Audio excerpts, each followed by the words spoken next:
Hey guys, Stones here, coming at you with another video. Wanted to recap some things that I picked up at the Goodwill Outlet on Monday and then today at a couple different thrift stores, including our Amazon bin store. So before I get into everything that I got on Monday, I want to show you everything that I got today thrifting at an independent thrift store and my Amazon bin store. This is something that I normally do on Tuesdays and only on Tuesdays. So this independent thrift store, I picked up these bags of, I think these are Polly Pocket, could be a mixture of different things. I did see a bunch of Polly Pockets mixed in there, but these were $6 a bag.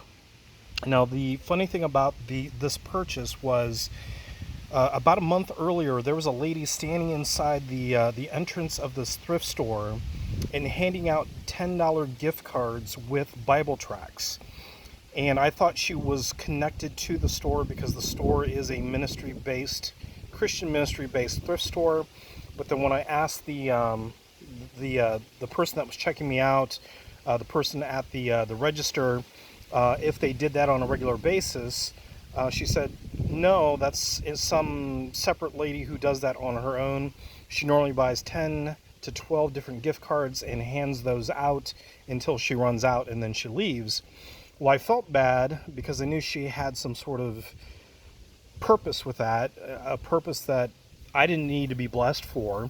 So I was going to give it back to her so she could give it to someone else. Well, she was gone already. So I used that gift card on these. It was $6 a bag, but with a $10 gift card, I paid just a little under $3 total. So I normally do good with branded doll furniture, normally in big quantities.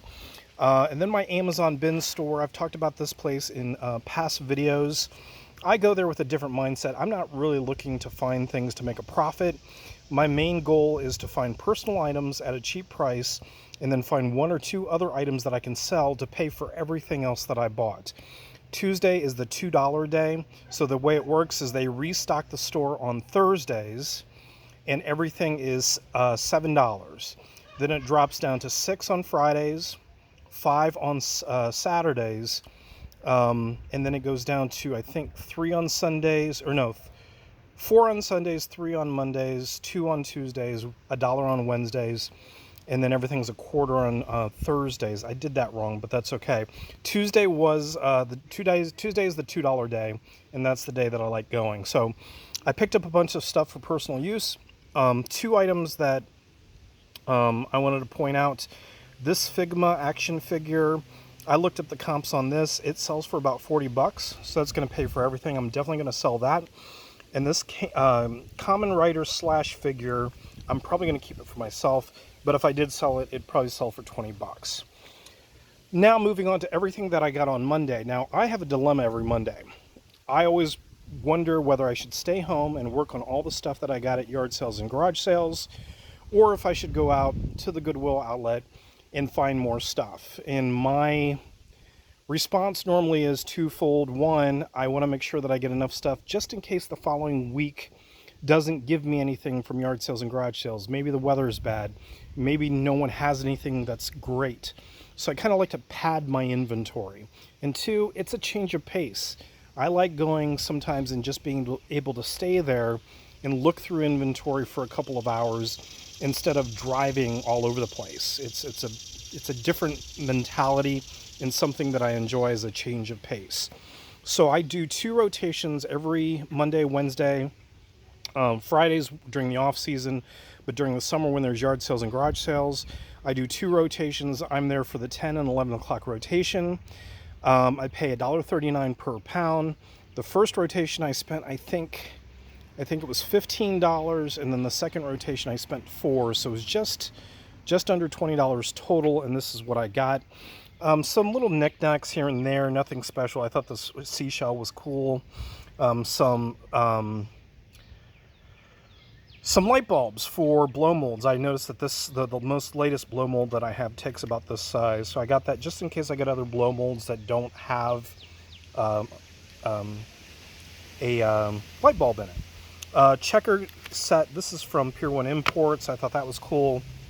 A bag of jewelry. I don't think there's anything in there. I'm trying to learn jewelry. I bought a bunch of it so far this year, and I'm just trying to learn it. I haven't really had the chance to go through it yet, but I'm just going to throw that in there with all the others when I have a chance to sort through that. Now, books are different at our Goodwill Outlet. They don't pay you by the pound unless you hide it in with everything else, which most of the time, the books, it's actually more beneficial to pay per book, and they charge you 50 cents a book. So that's just under, basically, if you're being charged by the pound instead, your book better be less than like 6 ounces, or you're going to be paying more by weight. So some of these books, I think the smallest ones, it would have actually been cheaper if I bought it by the pound, but these bigger ones were nearly a pound a piece. So I would have paid upwards of $1.25, $1.30 for those books when I could have just paid 50 cents. So these are vintage. I thought they had a cool look to them. They're not really worth a lot. I'm probably going to just put them all together and maybe try to get 20 bucks for them, something like that. Some brand new vintage twinkle lights for Christmas.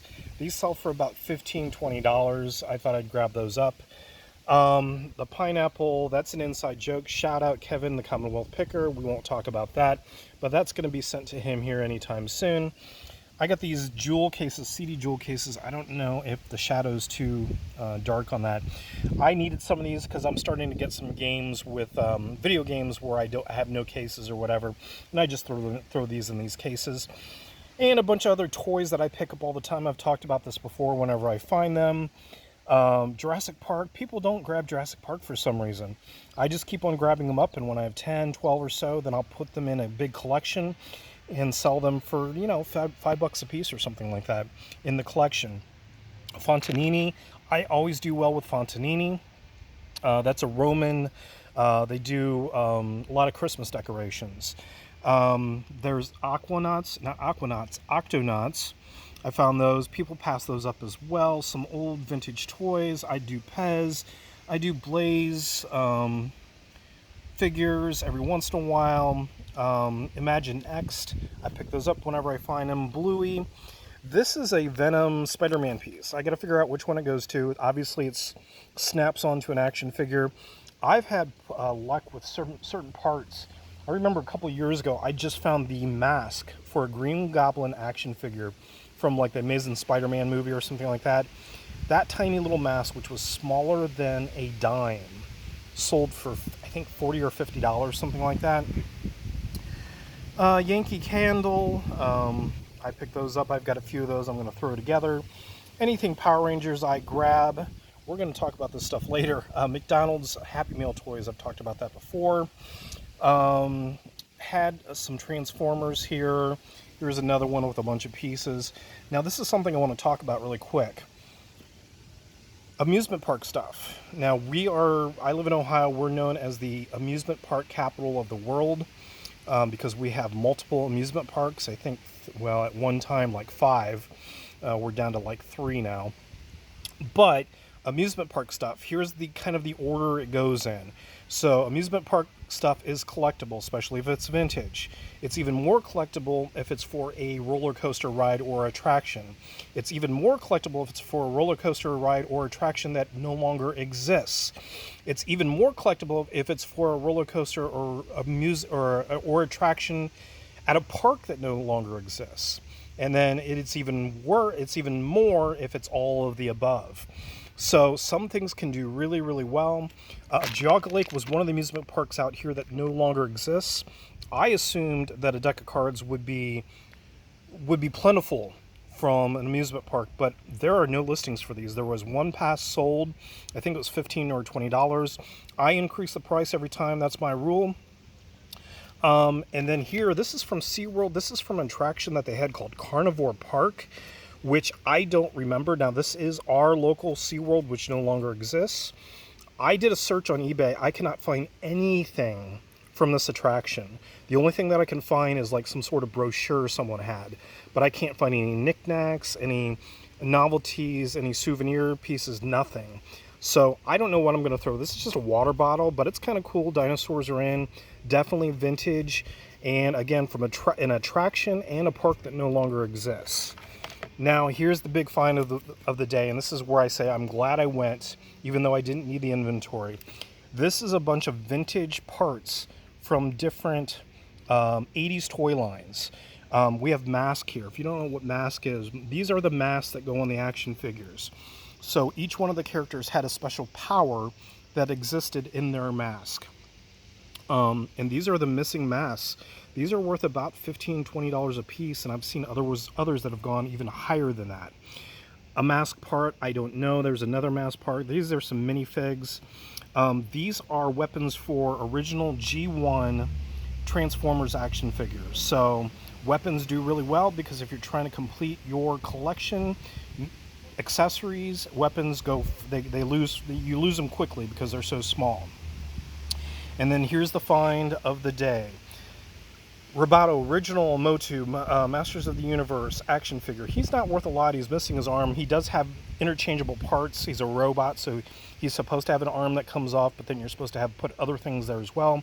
In the condition that he's in, maybe 10 bucks. But this was the find. This is one of the rarest Masters of the Universe He-Man action figures. His name is Scareglow. And this action figure, without the cape, without the staff, is worth easily $100. If I had the cape and the staff, $140, $150 on top of that.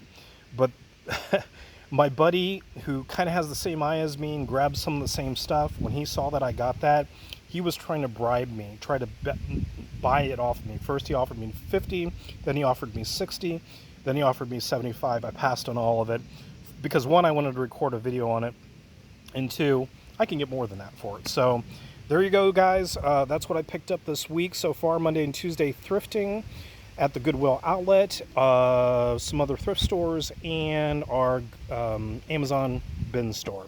I got work to do. Talk to you soon. Take care.